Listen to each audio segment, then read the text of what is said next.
नमस्कार, the public में आपका स्वागत। मैं हूं राम प्रकाश राय, न्यूज़ और अपडेट्स के साथ।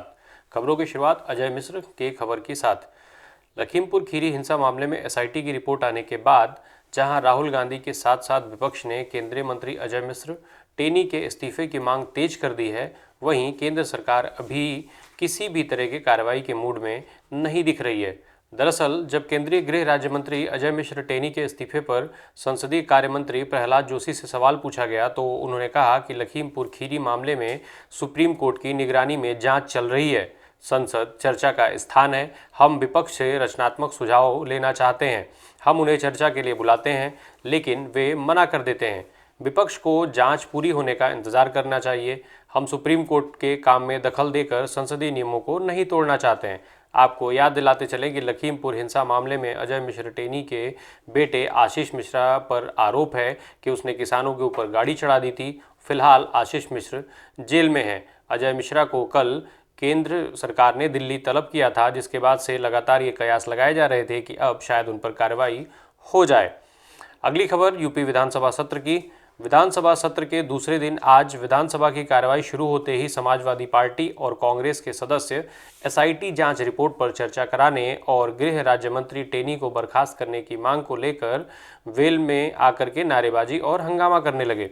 हंगामे के बीच ही संसदीय कार्यमंत्री सुरेश खन्ना ने अनुपूरक बजट वित्तीय वर्ष 2022-23 के एक भाग के लिए लेखानुदान पेश किया।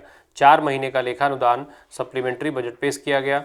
1,68,903 करोड़ का लेखानुदान और 8,479 करोड़ का अनुपूरक बजट सदन के पटल पर रखा गया। वित्त मंत्री द्वारा सदन के पटल पर कई अध्यादेश भी रखे गए। अगली खबर चित्रकूट से। यूपी चुनाव से पहले चित्रकूट में आरएसएस प्रमुख मोहन भागवत ने हिंदू धर्म छोड़ने वालों की घर वापसी का आह्वान किया। उन्होंने कहा कि डर ज़्यादा दिन तक बांध नहीं सकता है। अहंकार से एकता टूटती है। हम लोगों को जोड़ने के लिए काम करेंगे। यहाँ चल रहे 3 दिवसीय हिंदू एकता महाकुंभ में शामिल लोगों को भागवत ने इसका संकल्प भी दिलवाया।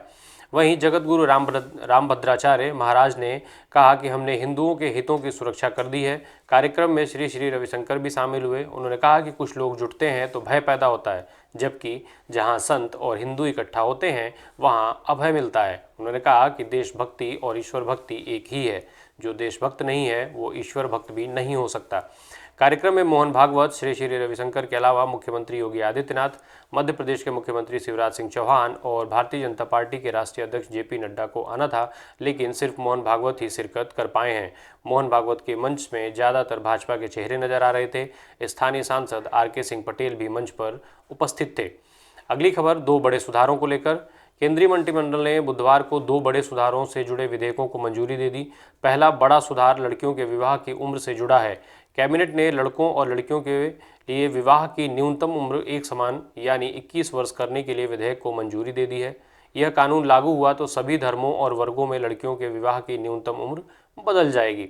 युवतियों की न्यूनतम उम्र में आखिरी बदलाव 1978 में किया गया था और इसके लिए शारदा एक्ट 1929 में परिवर्तन कर उम्र 15 से 18 की गई थी। वहीं दूसरा जो सुधार है वो चुनाव से जुड़ा हुआ है। चुनाव आयोग ने मतदाता पहचान पत्र को आधार से जोड़ने की सिफारिश की थी ताकि मतदाता सूची को पारदर्शी और सटीक बनाया जा सके, जिससे फर्जी मतदाताओं या एक से अधिक जगह मतदाता सूची में दर्ज वोटरों को हटाने में मदद मिले। वन नेशन वन डेटा की दिशा में भी ये एक बड़ा कदम होगा। इस विधेयक के संसद में पास होने पर वोटर आईडी को आधार कार्ड से जोड़ने के साथ ही नए वोटरों को रजिस्ट्रेशन के ज़्यादा मौके मिलेंगे। माना जा रहा है कि ये दोनों विधेयक संसद के इसी मौजूदा सत्र में ही पेश कर दिए जाएंगे। अगली खबर बांग्लादेश की आज़ादी से। बांग्लादेश अपने आज़ादी की 50वीं वर्षगांठ मना रहा है। आपको बताते चले कि पूर्वी पाकिस्तान में स्वतंत्रता संग्राम के दौरान 3 दिसंबर 1971 को युद्ध शुरू हुआ और 13 दिन बाद यानी 16 दिसंबर को बिना शर्त पाकिस्तानी सेना ने आत्मसमर्पण के साथ खत्म हो गया।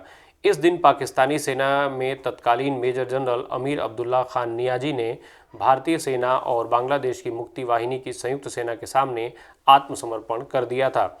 नियाजी ने 93,000 पाकिस्तानी सैनिकों के साथ आत्मसमर्पण किया था। वो पूर्वी पाकिस्तान के कमांडर हुआ करते थे और उन्होंने ढाका में रमना रेसकोर्स में समर्पण के दस्तावेजों पर हस्ताक्षर भी किए थे। 1971 के युद्ध ने बांग्लादेश को दुनिया के नक्शे पर ला खड़ा किया। बांग्लादेश इसे विजय दिवस के रूप में मनाता है। अगली खबर प्रधानमंत्री की। प्रधानमंत्री नरेंद्र मोदी आज सुबह नेशनल वॉर मेमोरियल पहुंचे। वहां उन्होंने स्वर्णिम विजय मशालों के स्वागत और सम्मान समारोह में हिस्सा लिया और जंग में शहीद हुए सैनिकों को श्रद्धांजलि दी। पिछले साल 16 दिसंबर को पीएम ने 4 स्वर्णिम विजय मशालों को प्रज्वलित किया था। इन मशालों को देश के अलग अलग हिस्सों में ले जाया गया।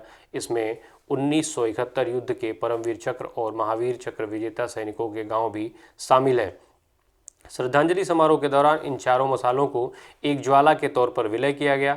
ये मशाल देश भर में सियाचिन से कन्याकुमारी, अंडमान निकोबार से लोंगेवाला, रणकक्ष और अगरतला तक ले जाए गए थे।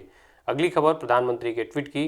पीएम मोदी ने ट्वीट कर कहा, 50वें विजय दिवस पर मैं मुक्ति योद्धाओं, वीरांगनाओं और भारतीय सशस्त्र बलों के वीरता और बलिदान को याद करता हूं।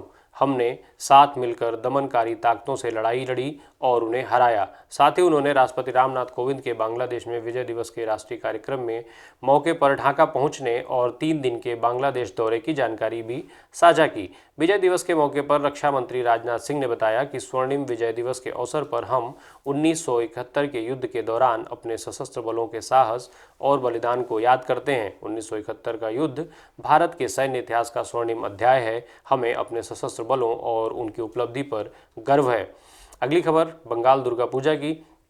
The United Nations educational, scientific and cultural organisation यानी यूनेस्को ने बंगाल की दुर्गा पूजा को सांस्कृतिक विरासत का दर्जा दिया है। प्रधानमंत्री नरेंद्र मोदी और पश्चिम बंगाल की मुख्यमंत्री ममता बनर्जी ने इसे गर्व का पल बताया।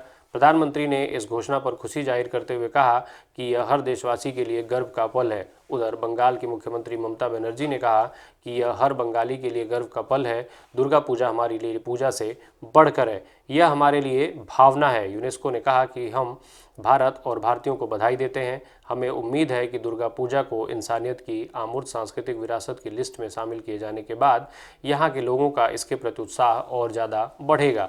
सांस्कृतिक विरासत केवल निशानियों और वस्तुओं का संकलन नहीं है, इसमें परंपराएं और हमारे पूर्वजों की भावनाएं भी शामिल हैं। आपको बताते चलें कि इस लिस्ट में साल 2016 में नवरोज और योग को भी शामिल किया गया था। इसके अलावा 2008 में रामलीला और 2017 में कुंभ मेले को भी इस महत्वपूर्ण लिस्ट में जगह मिल चुकी है। अगली खबर बैंक हड़ताल की। बैंक यूनियंस ने बैंकों के प्रस्तावित प्राइवेटाइजेशन के खिलाफ 2 दिन की हड़ताल का आह्वान किया है। इस 2 दिवसीय हड़ताल के चलते पूरे देश में बैंकों के ब्रांच आज 16 और 17 दिसंबर को बंद रहेंगे। इसके अलावा 19 दिसंबर को रविवार की छुट्टी के चलते बैंक बंद रहेंगे। इस तरह पूरे देश में इस सप्ताह बैंक 3 दिन बंद रहने वाले हैं। आपको बताते चलें कि अलग अलग सरकारी बैंकों के करीब 9 लाख कर्मचारी सार्वजनिक क्षेत्र के 2 बैंकों के निजीकरण के सरकार के कदम का विरोध कर रहे हैं और इसी के एवज में यह हड़ताल बुलाई गई है। भारतीय स्टेट बैंक, एसबीआई सहित अधिकांश बैंकों ने पहले ही अपने ग्राहकों को चेक क्लियरेंस और फंड ट्रांसफर जैसे बैंकिंग कार्यों के प्रभावित होने को लेकर आगाह कर दिया है। ऐसे में आम लोगों को बैंकिंग के कामकाज निपटाने में दिक्कतों का सामना करना पड़ेगा। अगली खबर ओमिक्रॉन की। कोरोना का नया वेरिएंट ओमिक्रॉन भारत में तेजी से फैलता जा रहा है। देश की राजधानी दिल्ली में आज ओमिक्रॉन के 4 नए मामले मिले हैं। इसके साथ ही यहां ओमिक्रॉन के कुल मामले 10 हो गए। खबरों के अनुसार इनमें से 1 व्यक्ति ठीक होकर घर जा चुका है और बाकी 9 का इलाज चल रहा है। कोई भी केस गंभीर नहीं है। साथ ही अब देश में ओमिक्रॉन के कुल मामले 77 हो गए हैं। आपको बताते चलें कि कल यानी बुधवार को तमिलनाडु और बंगाल में ओमिक्रॉन के पहले केस मिले तो महाराष्ट्र और केरल में 4 नए संक्रमित पाए गए थे। आज के अंक में इतना ही। धन्यवाद।